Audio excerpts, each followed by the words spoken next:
në veçantë në para disa muajsh.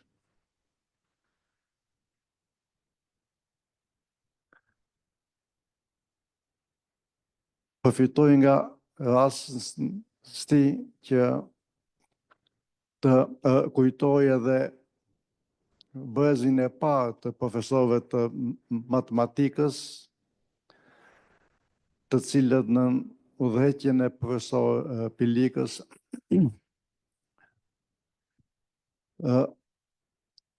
përmuan edhe katedrën e parë të matematikës. Si Baxhaku, Kashanaj, Çifliku,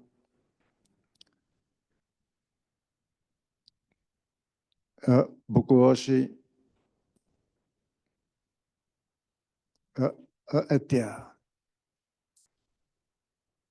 Dhe me qenë se jemi edhe në mjediset e akademisë, duhet të përmend edhe Beqiraj, një nga kryetarët e Akademisë së Shkencave.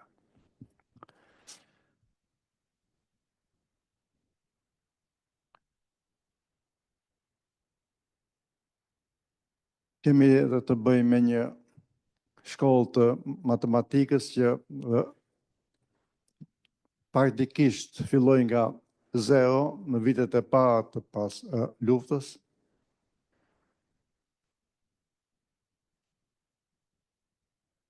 Pati atë zhvillim që ju kemi juve sot këtu. Dhe realiteti është që jemi edhe në kohë të vështira. Që vjet edhe tek ulja e numrit edhe e cilësisë të studentëve. Dhe urojmë që kjo konferencë të ndikojë sadopak në forcimin e shkollës të matematikës në Shqipëri. Për të mos u zgjatur, unë ftoj kryetarin e Akademisë së Shkencave, profesor Gjinushi, për të thënë disa fjalë.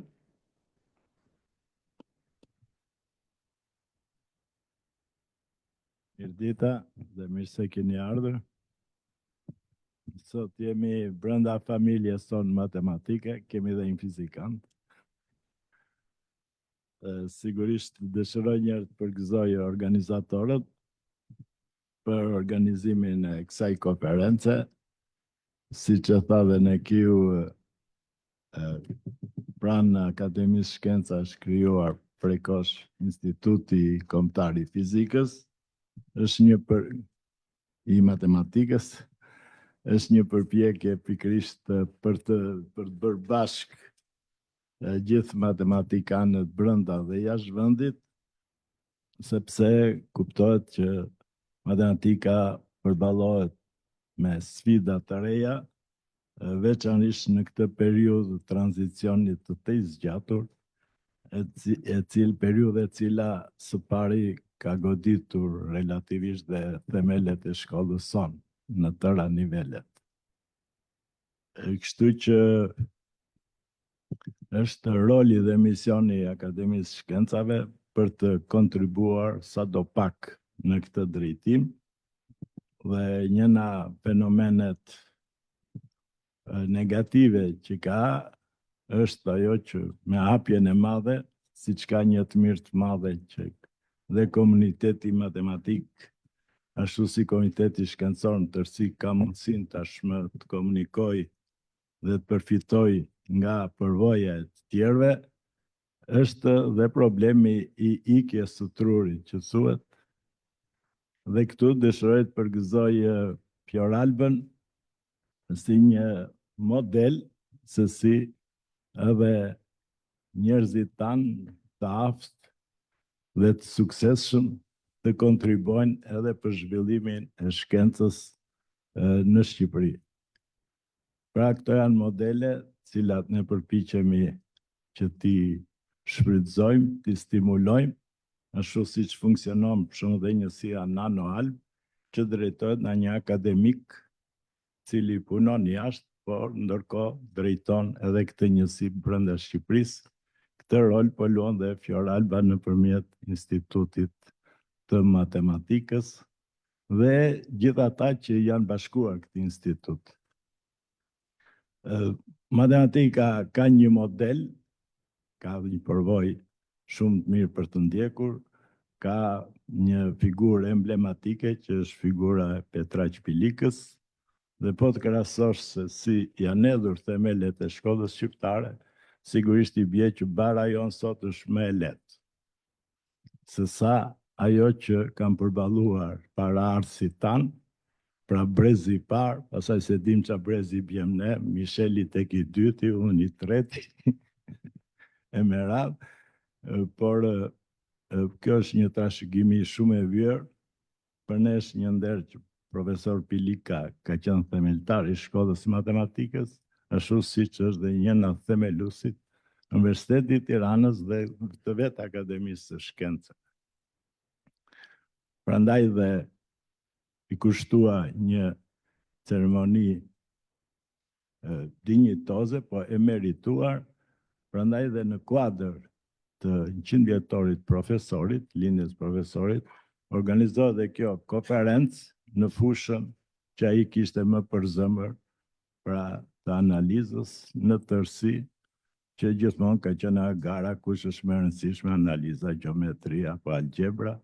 Sigurisht ne mbrojmë parcelat tona, secili mbron parcelën e vet, por tashmë këto parcela janë prishur, sepse gjithnjë më shumë dominojnë fusha ndërdisiplinare dhe disa nuk e din ashtu siç dhe shumë politikanë smajmën se me kë parti janë.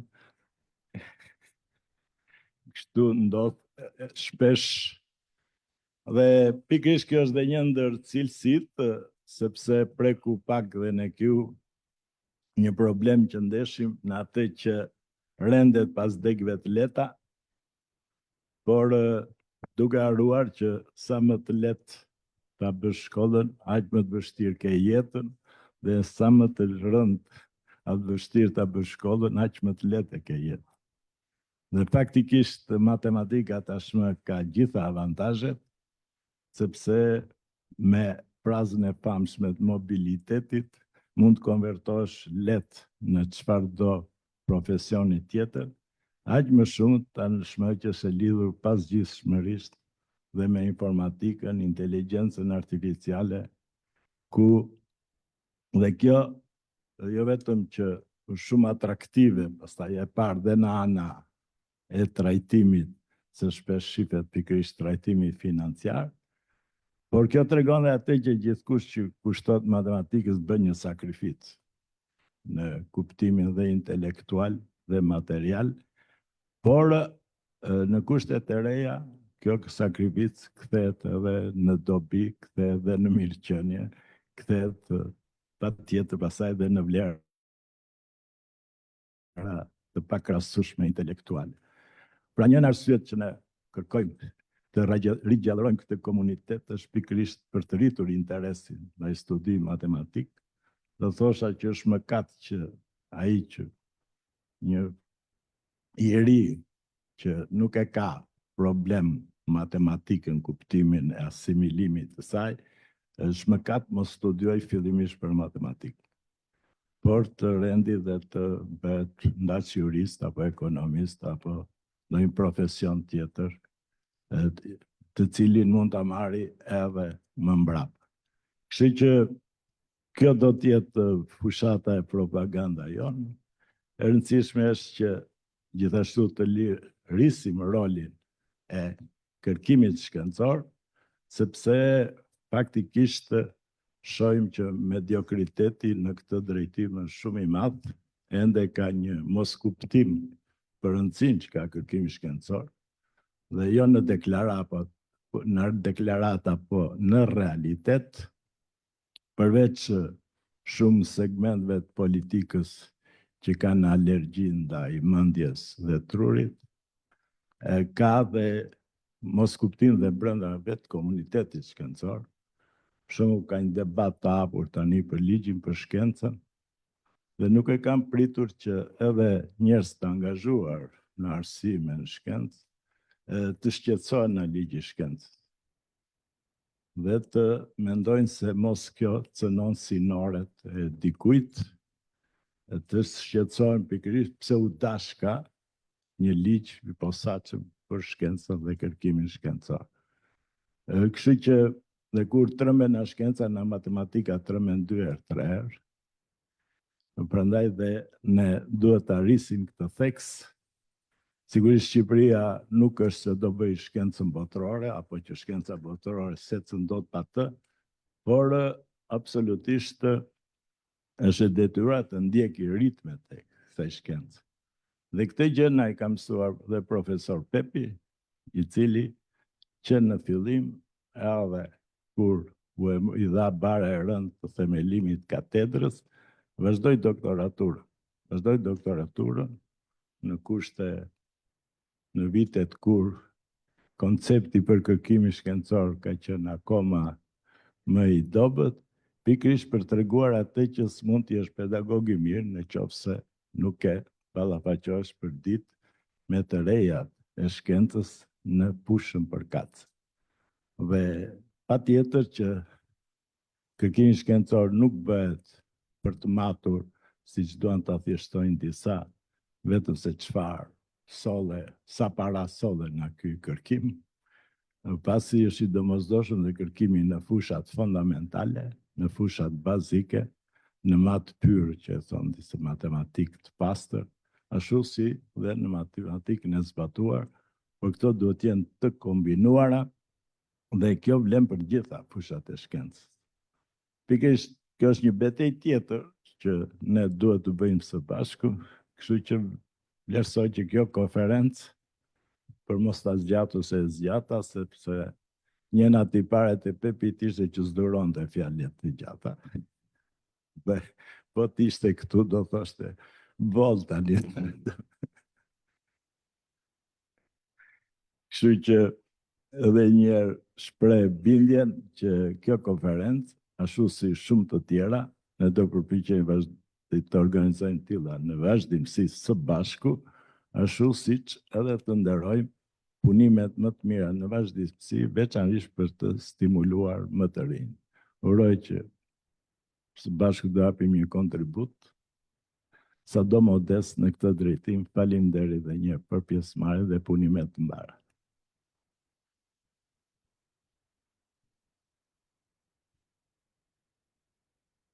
Është kënaqësia ime të ftoj profesore Eglantina Kalluçi, dekane e Fakultetit të Shkencave, të përshëndesi konferencën.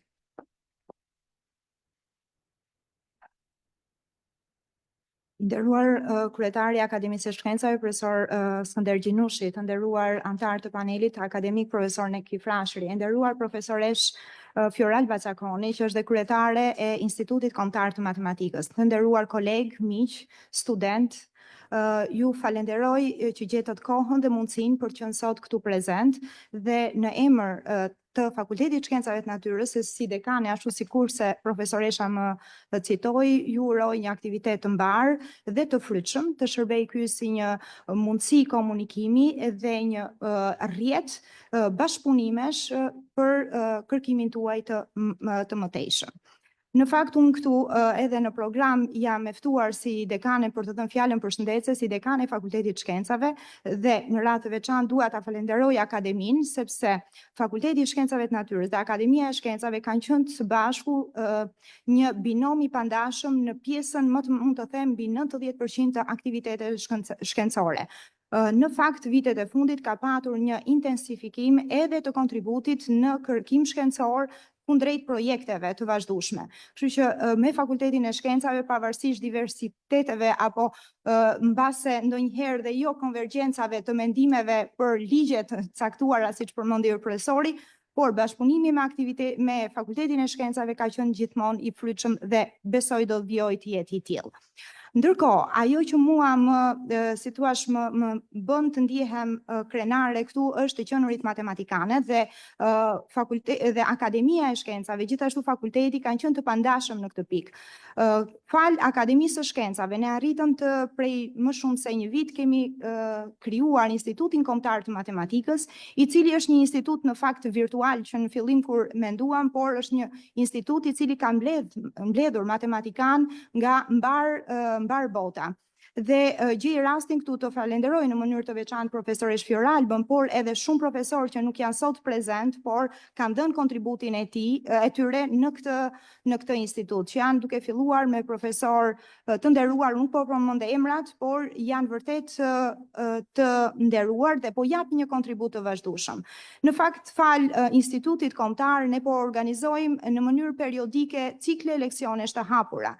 Dhe këto leksione të hapura kanë shërbyer si një bashkëpunim dhe një url bashkëpunimi shumë i pritshëm. Dhe ajo që ne sot tham, shkenca apo diferenca midis matematikës teorike dhe asaj të aplikuar, apo implementimi i tyre në zhvillimin e teknologjisë informacionit, inteligjencës artificiale, në fakt nuk kanë asnjë dallim dhe kanë një vazhdueshmëri midis disiplinave. Pra, dua të them që bashkëpunimi dhe kontributi që këto kërkues po japin dhe po e mbështesin zhvillimin e kurikulave tona është i pazëvendësueshëm. Gjithashtu, në kuadër të bashkëpunimit të vazhdueshëm që ne kemi patur me Akademinë e Shkencave, vlen të përmendet studimi shumë i detajuar dhe me vlerë që u bë për vlerësimin e kurikulave të sistemit parauniversitar, i cili ishte ishte një element të cili secili prej nesh në mënyrë individuale apo institucionale e kishte kuptuar, por ai takim që u zhvillua dhe ai simpozium që u zhvilluar për të na dha një këndvështrim tjetër dhe të parë nga plane të ndryshme. Kjo në fakt kjo konferencë sot zhvillohet për nder të profesor Pilikës, por është e dyta në radhë dhe e para ishte vjet pothuajse në këtë periudhë dhe mua më vjen mirë ta them që këtë vit është një konferencë më e zgjeruar dhe shoh pjesëmarrje më të gjerë se vjet. Kështu që uroj që në vijim aktiviteti të jetë gjithnjë e më intensiv dhe bashkëpunimet tona, këtu ndahemi, këtu nuk ka departamente, këtu nuk ka fakultete, më vjen mirë që shoh kolegë nga mbar Shqipëria dhe trevat përtej Shqipërisë. Kështu që uroj që të ketë gjithashtu një përveç konferencës, përtej konferencës bashkëpunimet tona të vijojnë dhe të jenë të frytshme. Faleminderit dhe sesione të mbara.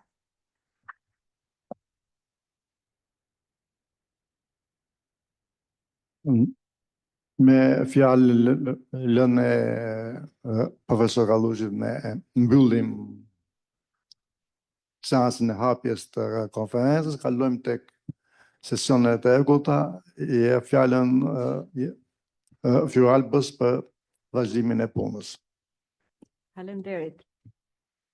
Është kënaqësi e jashtëzakonshme për mua të prezantoj profesor Michel Fundon, prezantuesin e parë të hapi konferencën shkencore të analizës funksionale dhe teorisë së funksioneve. Profesor Micheli, përkrah profesor Pilikës, është një nga themeluesit e Departamentit të Matematikës dhe veçanërisht të drejtimit të analizës. Profesori ka edukuar gjenerata të tëra të matematikanëve me matematikë të avancuar dhe gjithashtu ka përgatitur breza të rive për Olimpiadën, i ka motivuar të vazhdojnë studimet në matematikë.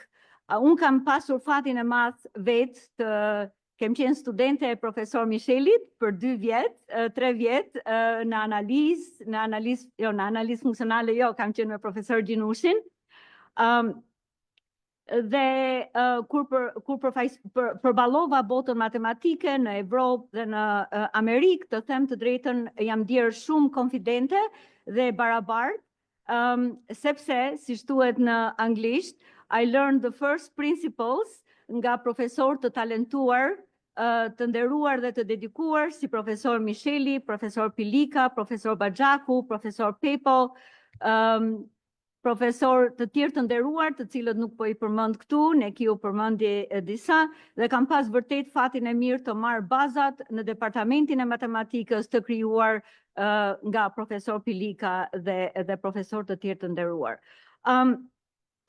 Profesor Misheli ka shkruar rreth 20 libra, textbooks, libra për studimet në analizë, monografi shkencore, ka shkruar mbi 16 artikuj të cilat janë të indeksuar në database të literaturës matematike dhe në mënyrë të suksesshme e vazhdoi veprimtarinë shkencore dhe kur lash Shqipërinë, që ishte një fatkeqësi për matematikën tonë, largimi nga Shqipëria. E sollën prapë, më në fund. Kam kënaqësinë e jashtëzakonshme t'ia jap fjalën profesor Mishelit të na flasi sot për dentability in spaces with two topologies. Ju lutem.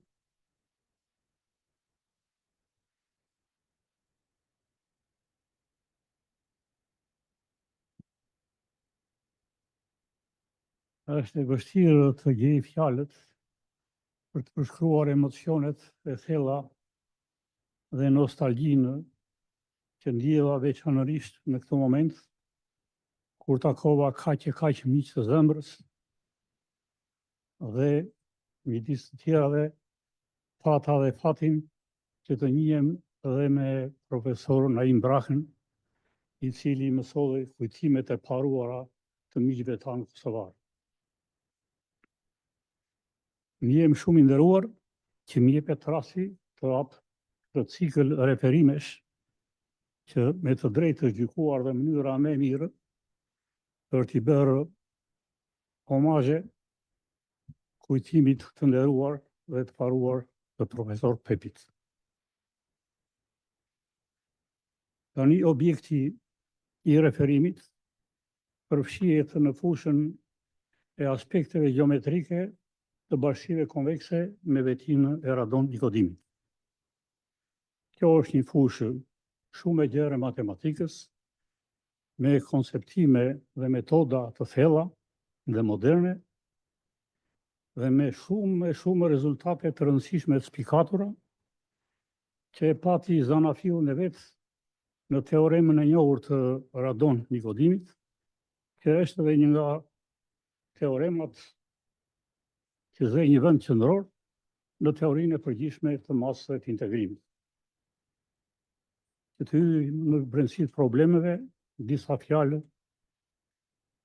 të shpejta hyrëse, me qëllim që të kuptohet edhe thelbi i problemeve.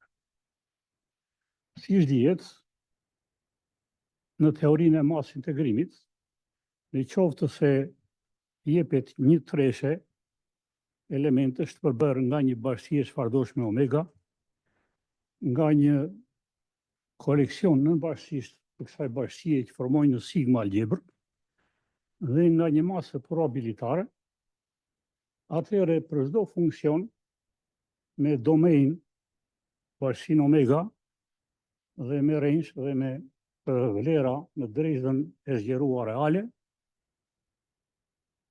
dhe që është integrueshëm sipas masës një, integrali i këtij funksioni sipas saj mase, mi bashkësirat çfarëdoshme të sigma algebrës, përfaqëson është një funksion me vlera mbi drejtën e zgjeruar reale, që përfaqëson një masë me shenjë, e cila ka variacion të plot kufizuar, dhe është absolutisht e vazhdueshme në lidhje me masën një. Do me thënë, në bashkësi ta ku masa një është e barabartë me 0, atëherë dhe masa m është e barabartë me 0. Teorema e radon-nikodimit është pikërisht e anasjellë të këtij fakti. Pra në praninë e një mase në hapësirë mase probabilitare dhe të një mase me shenjë që merr vlerat e saj në drejtën e zgjeruar reale, kuptohet me variacion të plot kufizuar dhe absolutiv është e vazhdueshme në lidhje me masën një, gjithmonë gjendet një funksion një integrueshëm integrali i cilit gjatë bashkive A shpreh pikërisht të masë. Kjo teoremë u kristalizua në mezin e dytë të 10-vjeçarit të viteve 20 të shekullit kaluar. Por që atëherë, shumë matematikanë i frymëzoi ideja e shtrijes të rezultati në hapësira më të gjera, siç janë hapësirat e Banachut dhe më pas në hapësirat lokalisht konvekse. Ideja që tashi masa e çfarëdoshme me dhe gjithashtu funksioni të merrin vlerat e tyre në një bashki, në një hapësirë të Banachut. Siç është e natyrshme të pritej, jo të gjitha këto hapësira do të ishin një terren i përshtatshëm për shtrirjen e këtij rezultati, sikurse u tregua dhe tregohet edhe me kundërshembuj. Prandaj, meqenëse se këto bashkësi hapësirash që plotësonin këtë veti, u cilësuan si hapësira me vetin e radon Nikodimit. Faktikisht, duke u nisur nga një karakteristikë e hapësirave të Banachut që mund konsiderohen edhe si bashkësi të mbyllura konvekse, ideja e përgjithësimit u shtri dhe në rastin më të përgjithshëm, kur nuk përfshiheshin tërësisht jo edhe e gjitha hapësirat, por edhe pjesë saj, domethënë në bashkësitë e mbyllura konvekse.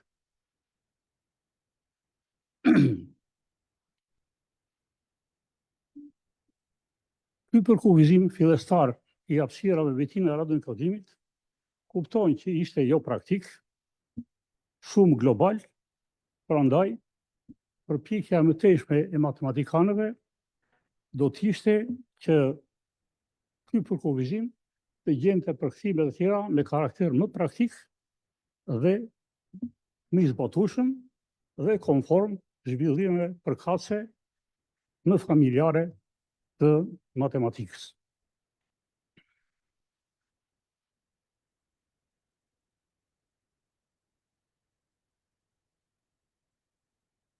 Përkufizimi u përpunua duke shtuar edhe disa elemente të cilat të bënin më të frutshëm, por që në fakt nuk e cënonin një vlerëshmërim. Kështu për shembull, u fut edhe kuptimi i rangut mesatar të verish të range të një mase me vlera në hapësirën e Banachut, që është bashkia e raporteve të vlerave të masës M në bashki të A të sigma algebrës, përmbi vlerat e masës një në të njëjtat bashki të kësaj sigma algebre, me kushtin që emëruesi të ishte i ndryshme nga 0. Atëherë u dha përkufizimi që një bashki e mbyllur dhe e kufizuar, konvekse, ka vetin e radon Nikodimit, në qoftë se për çdo hapësirë mase probabilitare dhe për çdo masë me vlera në hapësirat Banachut, e cila e ka rangun mesatar të përfshirë në këtë bashki, është absolutisht e vazhdueshme në lidhje me masën një dhe gjithashtu ka variacion plot kufizuar, të gjendej një funksion me vlera në hapësirën e Banachut, i integrueshëm si masë një, dhe i tillë që integrali sipas bashkive A të shprehte pikërisht të masë. Dhe mandej, në përgjithësi, një hapësirë e Banachut ose një bashki e mbyllur dhe kufizuar, më në përgjithësi, quheshe ose quhet bashkësi me vetin e radon Nikodimit, në qoftë se çdo në bashki e mbyllur dhe kufizuar konvekse e saj ka këtë veti. Tër përpjekja e mëtejshme e matematikanëve u fokusua në gjetjen e përkthimeve të njëvlefshme të këtij përkufizimi, të shprehura ose në trajtën e karakterizimeve, domethënë konditave të nevojshme mjaftueshme, ose në trajtën e kriteret mjaftueshme, me qëllim që të përpunoheshin mekanizme praktike për gjetjen dhe studimin e këtyre hapësirave. U tregua se ishte i domosdoshëm studimi i disa kategorive të veçanta bashkësisht, të veçanërisht bashkësisht kufizuara në këto hapësira, quajtën bashkësi të dhëmëzueshme, si dhe i disa kategorive nënbashkësisht pikash të këtyre bashkësive që kishin vetira skajore dhe të cilat sipas llojit u quajtën pika ekstremale, pika të dhëmëzuara ose dhëmbë, pika të ekspozuara fortësisht, pika të dhëmbëzuara e tjera. Bashkësitë e dhëmbëzueshme, për shembull, përfituroheshin si të tilla që prej tyre, me anë të hiperplaneve të mbyllura të hapësirës, mund të prisin copa me madhësi sa do të vogël. U largua se ishte shumë e rëndësishme të njihishin kushte dhe situata në të cilat një bashkësi e mbyllur e kufizuar të ishte mbështjellësja e mbyllur konvekse e nënbashkive të pikave të saj që i përkishin në një prej këtyre kategorive të pikave që posa përmendëm. Në këtë linjë punuan një serë matematikanës të shquar, si Namjoka, Phelps, Burgein, Maynard, Lindenstrauss, Trojanski e shumë të tjerë, të cilët përpunuan mjete, mekanizma dhe metodikat qelës për studimin dhe trajtimin e këtyre problemeve. Shumë matematikanë i tëroj që ideja e përgjithësimit në klasat ndryshme të hapësirave lokalisht konvekse e këtyre mjeteve dhe metodave, me qëllim që të përftonin rezultate të reja dhe më të përgjithshme. Por, ishte edhe një arsye tjetër thelbësore që fokusoi vëmendjen e tyre në shtrirjen e studimeve në hapësira të tilla më të gjera, e cila buronte nga vetë studimet në hapësirat e Banachut. Hapësirat e Banachut, si raste të hapësirave vektoriale topologjike, përveç topologjisë së normës, kanë edhe një topologji karakteristike që topologjia e dobët, dhe e cila prodhon të njëjtin dual topologjik, është topologjia me dobët që prodhon të njëjtin dual topologjik me topologjinë e hapësirës.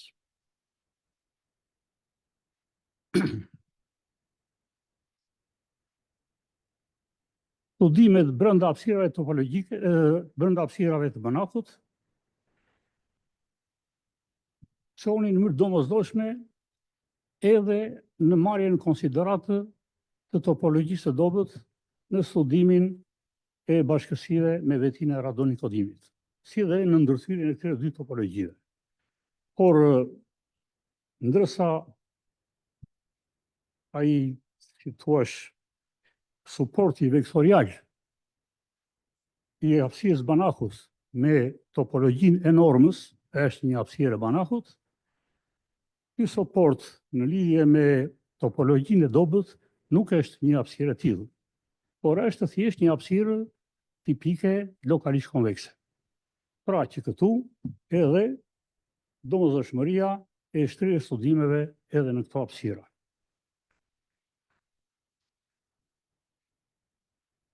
Një nga mjetet e rëndësishme që trajtohesh edhe jepte zgjidhje një rrethi mjaft të gjerë problemesh, ishin edhe dy lema të Phelpsit për hapësirat e Banakut, të cilat u synuan të përgjithësohen nga plot matematikanë në hapësira sa më të gjera, lokalisht konvekse, për të arritur objektivat e tyre. Skënder Gjinushi, midis të tjerash, trajtoi variante lokale të këtyre lemave në hapësirat vektoriale të normuara dhe hapësira lokalisht konvekse për të përftuar rezultate interesante dhe me vlerë. Elias Sat ka të arritur shkallën më të përgjithshme të deri atëhershme të këtyre lemave, duke treguar që ato qëndrojnë të vërteta në hapësirat lokalisht konvekse të tipit që janë të vozuara. Këto janë hapësirat që karakterizohen nga fakti që çdo bashkësi e mbyllur, e kufizuar dhe ekuilibruar konvekse, që është edhe radiale, do më thënë që thith çdo pikë, ose gjë që është një lloj që thith çdo bashkësi të fund me pikash, është fqinjësi e origjinës. Ne i bërkhus, në një që ose se di termin, of origin, of the origin. Fqinjësi, jo se ndoshta. Mirë, rregull. Jemi në rregull. Ai zbatoi po trajtat përgjithësuar të lemave në studimin e hapësirave lokalisht konvekse të tipit BM, bounded metrizable, ose quasi metrizable, pothuajse të mashme, pothuajse të metrizueshme.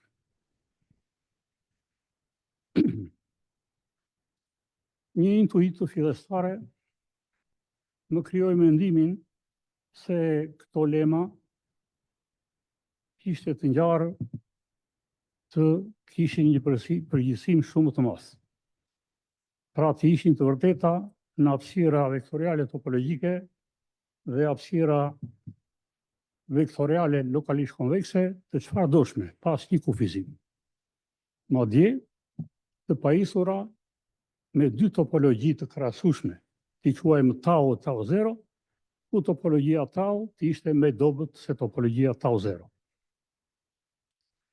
Realizimi i suksesshëm i kësaj ideje çoi jo vetëm në përftimin e rezultateve të reja dhe më të përgjithshme, por sidomos në përvijimin e një vije të unifikuar të studimit të problemeve të dhunzëshmërisë dhe të bashkive konvekse me vetinë e radonikodimit në hapësirat dhe në dualet e tyre topologjike. Sepse në fakt, hapësirat vektoriale topologjike me topologjinë e tyre të hapësirës dhe topologjinë e dobët janë hapësira me dy topologji të krahasueshme, ose thjesht me dy topologji. Dhe po kështu, dualet e tyre topologjike me topologjinë e fortë, topologjinë e dobët dhe UX-star topologjinë WMU, po të kombinohen 2 nga 2, na formojnë 3 hapësira me 2 topologji. Këto topologji do të konsideroheshin tashmë me thojza si vlera të 2 topologjive tau e tau 0, që do ishin në rolin e parametrë. Pra kjo do të thotë që të gjitha rezultatet e përftuara në mënyrë më të përgjithshme në hapësira me 2 topologji mund të përktheheshin, mund të kalonin me njëherë dhe automatikisht si rezultate në hapësirat ose në dualet e tyre thjesht me anë të gradimit topologjive. Fjala vjen nëse topologjisë tau 0 jepnin vlerën e topologjisë hapësirës dhe topologji tau e gradonin me vlerën e topologjisë dobët, përftoheshin rezultate në hapësirat vektoriale topologjike. Dhe po kështu edhe për hapësirat duale të tyre. Ishte një ndjesi deri në atë shkallë të përgjithësimit të atërshëm të lemave, të Phelpsit, që roli i tyre ishte më efektiv në hapësirat se sa në dualet e tyre. Kështu që kjo çoi në përpunimin dhe të disa metodikave të veçanta që patën dhe karakter më lokal në studimin e këtyre hapësirave duale, dhe të cilat pastaj ushtrinë edhe në vetë hapësirat. Ideja e hapësirave me dy topologji dhe përgjithësimi i plot i mundshëm i lemave të Phelpsit, ku tashi hapësira duale quheshin si raste veçanta të hapësirave me dy topologji, krijoi një rol të baraspeshuar për të dy hapësirat. Kështu që përveç rastit më të përgjithshëm të dy lemave të Phelpsit, u formuluan dhe dy teorema të përgjithshme në hapësira me dy topologji, në të cilat topologjia me dobut është e Hausdorffit, kurse topologjia me fortë ishte quasi metrizable, pothuajse e metrizueshme. Dhe gjithashtu përftuan dhe një 7 rrjedhime, të cilat janë rezultate të reja, ose më të përgjithshme, ose edhe rezultate të njohura. Në këtë kuadër, po ndoshta pak sa jashtë kësaj rubrike, u verifikua dhe një fakt interesant, i shprehur me një poim që tregon se hapësirat quasi metrizable, do të thënë që janë pothuajse të metrizueshme, janë dhe hapësirat Hausdorffit. Kështu që kërkesa që parashtroi në artikujt e mëparshëm dhe në formulimet e teoremave që një hapësirë e tipit BM, do të thënë quasi metrizable të qedhe Hausdorffit, ishte një kërkesë e tepërt.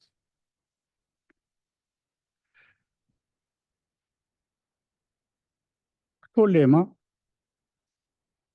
do të kishin një rol edhe me universal në studimet e këtij lloji, nëse nuk ishin të kushtizuara nga një kufizim i cili mund të quhesh edhe si thembër e akilit të këtyre lemave.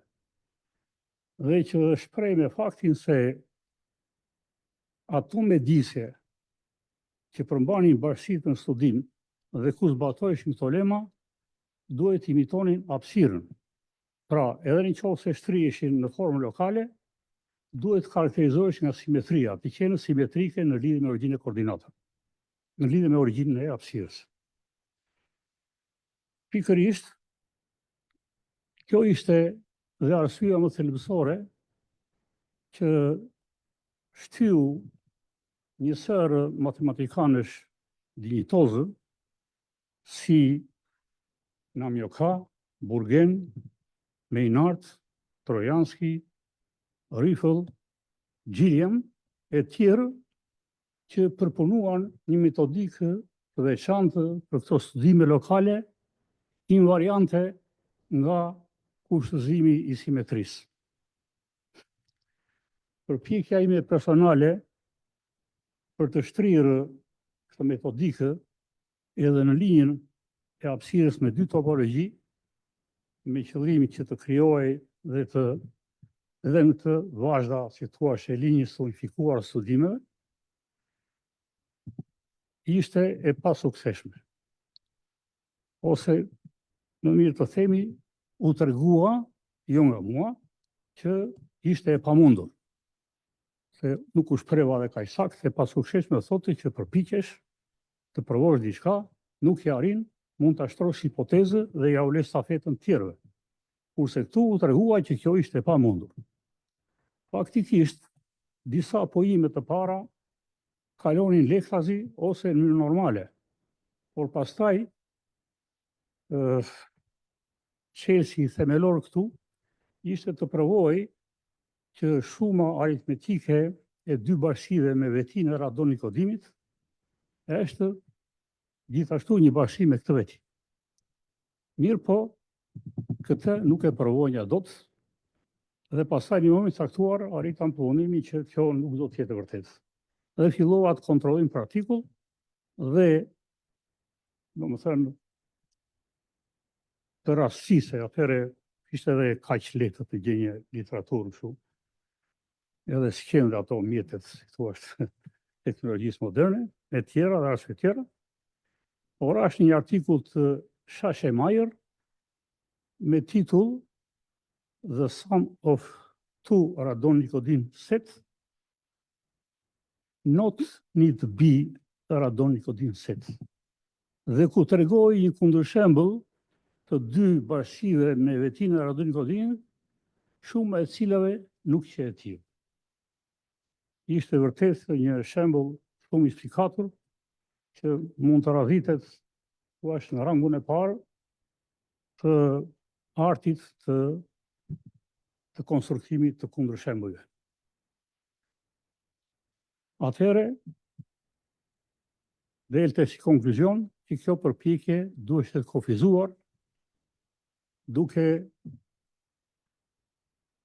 e trajtuar problemin në një klasë të hapësirave me dy topologji. U gjykua si e përshtatshme që problemi të trajtohej në hapësirat bitopologjike, të futura për të parë nga Namjoka. Këto janë hapësira me dy topologji, në të cilat ekziston një bazë lokale e origjinës për topologjinë më të fortë, që përbëhet nga bashkësi të cilat janë të mbyllura për topologjinë më të dobët. Kuptohet që nga pikpamja teorike, tu kemi një kufizim shumë të shtrëngus, kur kalohet nga hapësirat e përgjithshme të topologji në një klasë të këtyre hapësirave. Por nga pikpamja praktike e shtrirjes së linjës të unifikuar për studim e këtyre hapësirave, kufizimi nuk ishte edhe ai thelbësor. Nuk ishte as pak thelbësor. Po të kujtojmë që si hapësirat vektorale topologjike me normën e tyre hapësirë, me topologjinë e tyre të hapësirës dhe me topologjinë e dobët, ashtu dhe duaret e tyre topologjike me topologjinë e fortë dhe me W me yll topologjinë, janë hapësira bitopologjike, madje janë shembull klasik të hapësirash të tilla. Atëherë mbështetur në ide ndryshme, dhe sidomos në një modifikim të argumentit Namjoka, u arrit në një rezultat përgjithshëm, që është për faktin se në një hapësirë bitopologjike me topologji të tau e tau 0, ku tau me dobët tau 0, çdo tau kompakt i dobët, konveks dhe tau 0 i kufizuar është tau i dhëmbëzueshëm. Përftohen atëherë 6 rrjedhime të kësaj teoreme. Rrjedhimi i parë është një rezultat i përgjithësuar në hapësirat bitopologjike të një rezultati të Asplant dhe Namjoka. Kurse rrjedhimi i dytë është pikërisht ky rezultat, i cili është për faktin që në një hapësirë lokalisht konvekse të ndarë, çdo kompakt i dobët konveks është i dhëmbëzueshëm, pra ka vetinë e radon-nikodimit. Dy rrjedhimet e tjera janë teorema për hapësira duale. Nësa rrjedhimi 5 dhe 6, njëri është një përgjithësim i ndjeshëm në një klasë të gjerë të hapësirash bitopologjike të një teoreme të Danforth-Potty. Ndërsa rrjedhimi i fundit 6 është pikërisht kjo teoremë, e cila është për faktin që duali separabël i një hapësire të banakut ka vetimin e radonikodinit. Tashi, ndoshta është me vend këtu që mund të bëhet një konvent për mbajtjen e cilës e dim të gjithë, por që mund të bëjmë një theksim. Kushdo, ajo apo ai që arrin për të parë një rezultat, e sidomos një rezultat të rëndësishëm matematik, sigurisht që kanë përparësinë absolute të padiskutueshme. Por nga ana tjetër, rimarrja e këtyre rezultateve dhe shqyrtimi i tyre në këndvështrime të reja, duke të rrëdhuar dhe vërtetime të reja, është edhe kjo e dobishme dhe e mirëpritshme. Me që jemi tash në momentin që po nderojmë kujtimin e profesor Pepit, mund të sillim si shembull të këtij rasti vërtetimin e akademik Bernstein të teoremës të Weierstrassit mbi parafrimin uniform të funksioneve të vazhdueshme në segment apo në kompakt me polinom. Ai vërtetim i spikatur dhe shumë instruktiv u bë edhe për thama e lindjes të një teorie të re shumë të rëndësishme, që ishte teoria e parafrimeve dhe që mbuloi në degën tonë të matematikës si kurs special nga profesor Pepi. Këtu tani folëm për teoremën e Danforth-Petit, që u mora si rrjedhim i linjës që u ndoq. Dhe mund të thuhet, e po mirë, një rezultat i njohur, që fitua e tjera. Problemi është që kur studiohen gjërat mbi bazën e një lije sintetizuar, gjithmonë ka dobi, jo vetëm për mënyrat e vërtetimit, por edhe për arsye të faktit që të gjitha studiohen mbi bazën e një platforme të bashkët, e cila nganjëherë lejon të bëhet një filtrim më i qartë dhe më i mirë i ideve. Kam parasysh vërtetimet kësaj teoreme për hapësirat e banakut. Përveç monografisë të Dieseli i Solli Skënderi atëherë, më vonë pas vitesh u botua dhe monografia e Richard Burginit, e cila tamam në atë kohë ishte një enciklopedi vërtetë e rezultateve të kësaj fushë. Dhe aty ka dhe vërtetimin e kësaj teoreme.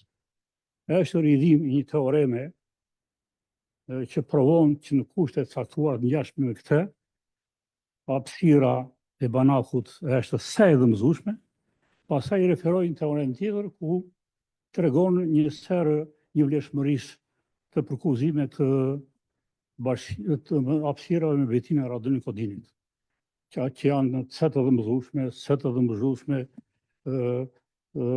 këtë dëmëzueshme, domethënë në kuptimin martingal dhe të konvergjent martingale e tjera. Dhe rruga është shumë e gjatë e komplikuar, po veçanërisht në teoremën para kësaj që e sjell si rrjedhim. Atje mbështetet në martingalet, domethënë në familje integralesh që plotësojnë cilësira caktuara dhe në një koncept të konvergjencës specifike për to, që u quajt konvergjenca martingale. Këtu një nga hapat e vështira të shtrirjes së problemit nga përmasat e zakonshme të teorisë së masë integrimit në hapësirat banakut ka qenë dhe problemi integralit. Disa variantit integrale studiuar dhe pastaj u konkluduan në një integral quhet integrali Bochnerit, i cili, si thuaç, mishëronte më mirë dhe i përgjigje më mirë asaj intuite që ishte krijuar në teorinë e masë integrimit dhe që lejonte të kishte një karakter më të frunshëm në, si thuaç, përftimin e rezultateve analoge. Mirë po, në një artikull të sabit, që bëhet një përpjekje për shtrirjen në hapësirat lokalisht konvekse tonële dhe të vozuara, bëhet një përpjekje integralit atje edhe fokusohet në drejtim caktuar, por sikur kalohen shpejt dhe ka vështirësi tamam në si thuash në rikuperimin e këtyre ideve dhe vetive kryesore. Sepse në fakt ato duhen kontrolluar me mësi dhe sa ka janë, sepse thuhet një fjalë që djalli fshihet në hollësit. Aq më tepër që këtu tashi, po të përpiqej të adaptohen këto modele, do të ishte shumë vështirë se si do të shtrihej për shembull ecuria e këtyre kuptimeve në hapësirat bitopologjike. Vetë në integralin e Bochnerit, në përkufizimin e tij, ka integralin e normës së diferencës të funksioneve me vlerën hapësirat e banakut.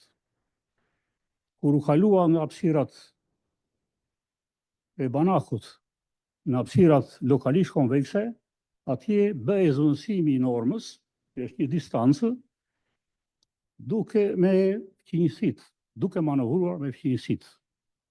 Por në këtë rast, tu kemi normën në përkufizimin e integralit, në shenjën e integralit. Si mund të konceptohet tash integrimi dhe si mund të bëhej zëvendësimi i fqinjësitë. Domethënë, edhe sikur të arrijej suksesi plot i këtyre ideve, do të ishte krijuar një teori marramëndse për të vërtetuar një teorem. Kështu që është fjala që gjetja e rrugëve tjera sintetizuese e qartëson dhe i filtron më mirë det.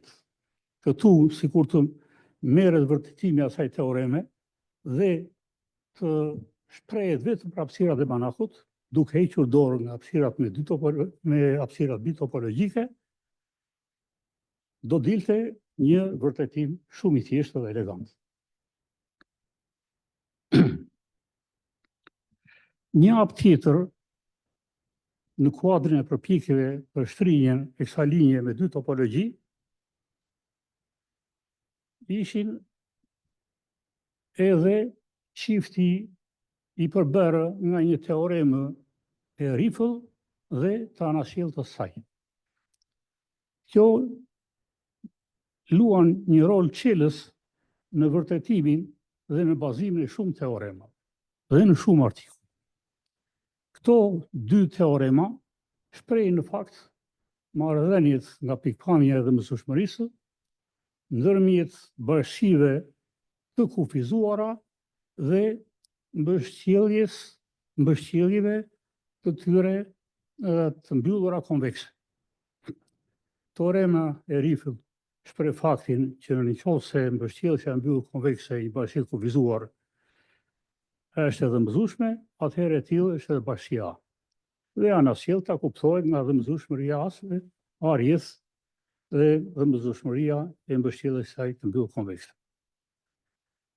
U gjykua si me interes që të shqyrtoj ky rast si kur do të zësoj mbështjellja e mbyllur konvekse me mbështjelljen e mbyllur konvekse të ekuilibruar.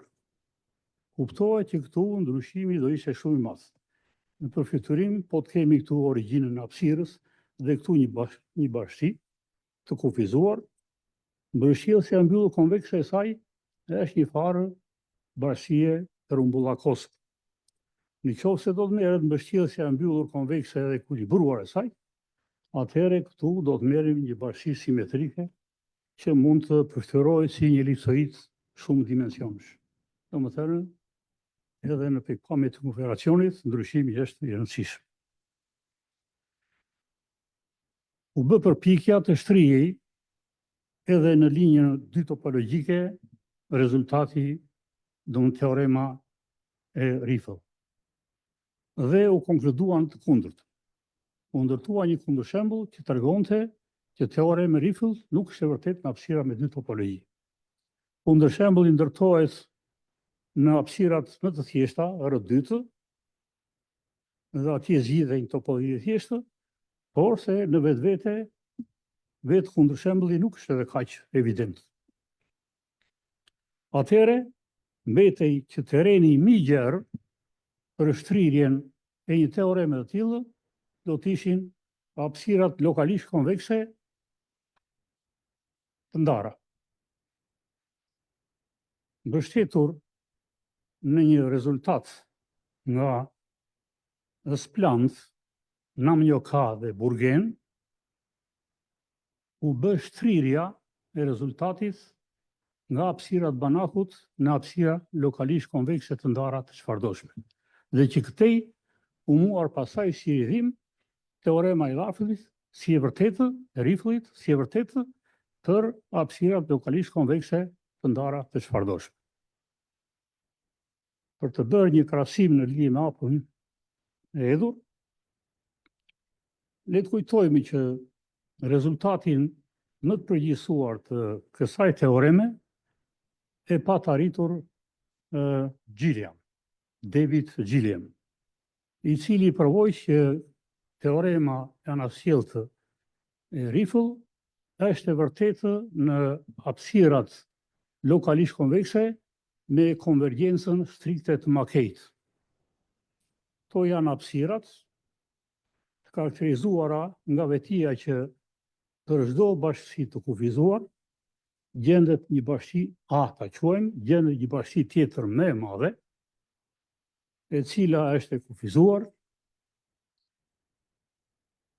e ekuilibruar dhe konvekse dhe që përfshin anë, dhe e tillë që gjurma e topologjisë mbi bashkësinë A e hapësirës vektoriale normuar që ka si suport vektorial hapësirën vektoriale të gjeneruar nga bashkia B.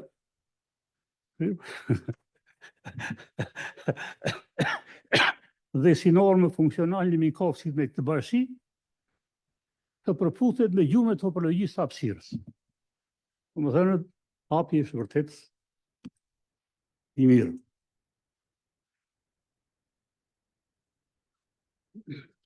Këtu vërejmë që me çdo bashki të kufizuar, gjurma e topologjisë është topologjia e norme, domethënë është simetrizueshme. Kështu që këto janë një nënklasë e klasave të hapësirave lokalisht konvekse me që janë në kuazi të janë pothuajse të metrizueshme.